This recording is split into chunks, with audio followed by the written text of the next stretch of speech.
dive straight into it. So, as I said last time, we spoke about listening, we spoke about respecting. And just to reiterate, these words have colloquial meanings. We use them in everyday language, but as often is the case, when we use them or we encounter words that are common words in a theoretical model, then we have to know that in this theoretical model, these words mean something very particular. And it's really good to understand it, because if in the exam you use those words in the colloquial meaning, you will not get many points. So it's very good to understand exactly what do they mean. So voicing is the practice that will help you make moves in conversations. And moves is like when you propose stuff, when you say, I think we should do this, I think the organization should go in this direction, I think we should prioritize this project over that project, I think we should reallocate the resources in a particular way. You're making a proposal, you're making a move. And this is of course important, because if nobody ever makes any moves, nothing's ever going to happen. So somebody has to make a move. That's important. And then Isaac talks about how voicing is the practice of that will enable you to make good moves. And voicing is very interesting. I think there are two components to it. He suggests a number of practices, and I think they can be divided into two groups. One group is the practice of daring to say things that you think need to be said. So you probably know how sometimes you see something and you say, I think we have a problem, but nobody else seems to think we have a problem, and so you don't say anything. How many can relate to that? Yes. And so some of Isaac's practices are kind of like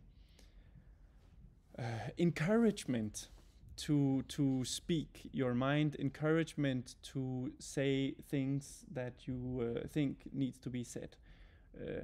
Because often we say, well, if nobody else sees it, or nobody else mentions it, it's probably not worth mentioning. It's probably just me. But what Isaac says is he has these questions like, who's going to play your music if not you? Which is basically like, if you see something, it might be that you're the only one who sees it, and if you don't say it, who will? So it's that encouragement to speak up. If you see something that's truly, you think is truly important, and it may turn out to be not important, right? You may say it, and then somebody else says, oh, but because of this, it's not important, and you go like, oh yeah, I didn't think of that. Okay, fine. But it's worth putting it out there, so because sometimes you see something and you are the only one who sees it.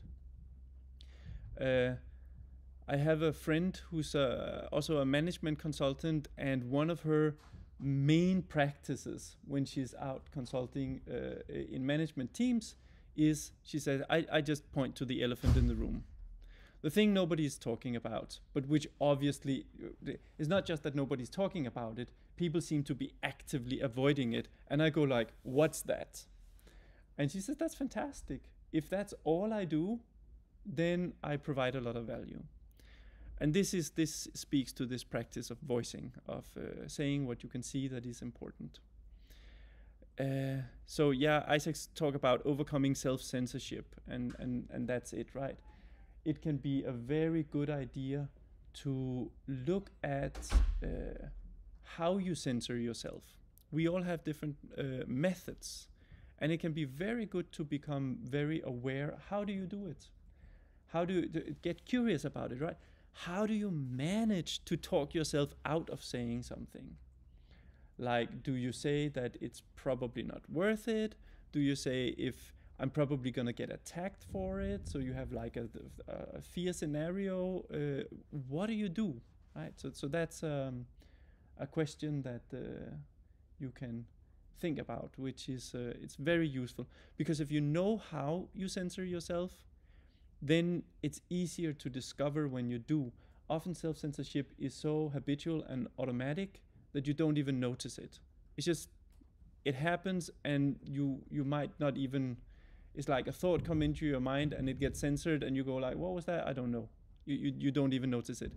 But if you notice how you do it, then you, for example, if the way you do it is you say, oh, that's probably not important, then whenever you discover yourself saying that something you thinking about is not important, you go, I know this one. This is the censorship mechanism. What was it again I said wasn't important? And you have an extra look, and you can, so that's a very good way of overcoming the self-censorship, by becoming keenly aware of how do you do it.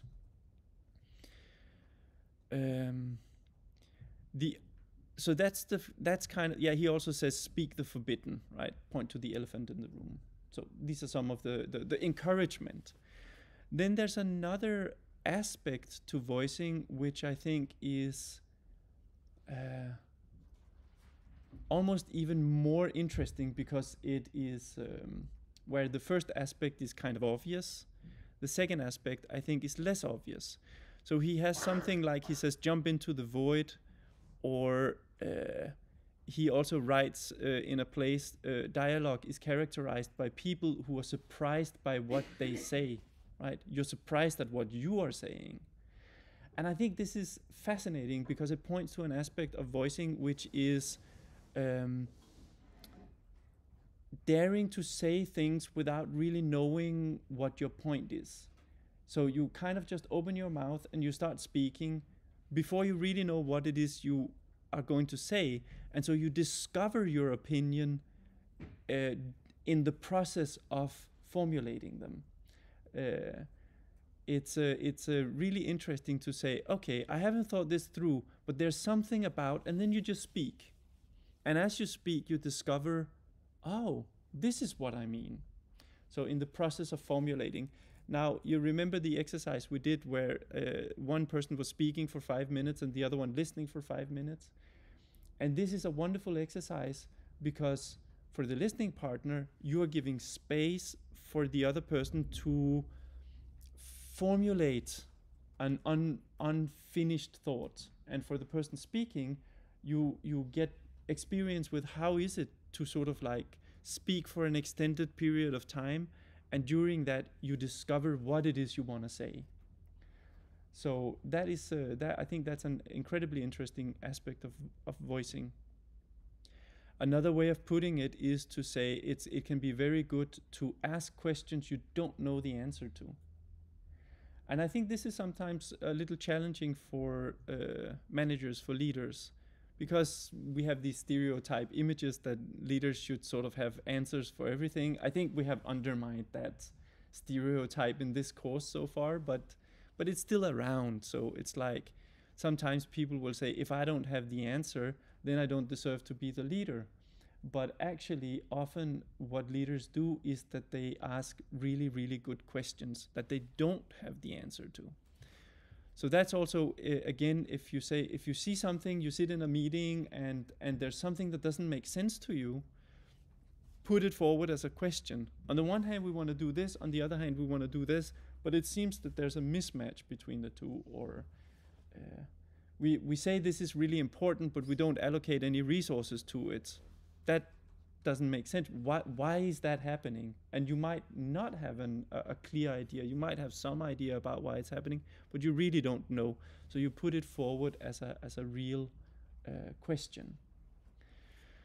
So these are some of the individual practices, personal practices that you can use to become better at voicing. Daring to jump into the void, starting to talk about things you haven't fully formulated, ask questions you don't know the answer to, speak the forbidden, and value the things that pop up in the moment as you are in the dialogue. And even if nobody else seem to articulate it, it might still be valuable. So these are some of the personal practices. Some of the group practices that he mentioned is he talks about having